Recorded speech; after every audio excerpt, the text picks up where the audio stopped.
First time நண்டு gravy பண்ண போறேன். அதுவும் எலக்ட்ரிக் பாட்ல எப்படி வரும்னு ஒரு ஐடியாவும் இல்ல. 150 ருபீஸ்க்கு நண்டு வாங்கிட்டு வந்தேன். ரொம்ப ரொம்ப குட்டி நண்டு தான். எனக்கு எப்படி வைக்கணும்லாம் தெரியாது. நான் ஃபர்ஸ்ட் டைம் பண்றேன். கிடைக்கிறது எல்லாமே போட்டு தான் நான் இன்னைக்கு சமைக்கிறேன்.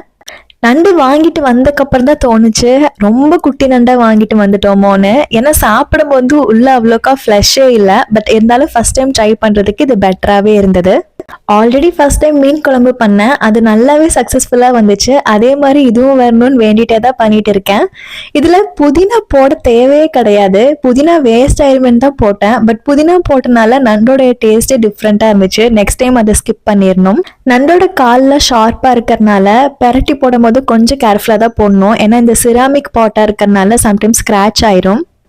லாஸ்ட்டாக பார்த்தீங்கன்னா பெப்பர் தூள் வந்துட்டு கொஞ்சம் நிறையவே ஆட் பண்ணியிருந்தேன். ஒரு 20 மினிட்ஸ்க்குள்ளேயே குக் ஆயிடுச்சு குட்டி நண்டுங்கிறனால. பார்க்க நல்லா சூப்பராக இருக்குது. சாப்பிட்டு பார்க்கலாம் டேஸ்ட் பண்ணியிருந்தேன். செம சூப்பர். ஆனால் ஃப்ளஷ் மட்டும் இன்னும் கொஞ்சம் நிறையா இருந்தால் பெட்டராக இருந்திருக்கும்.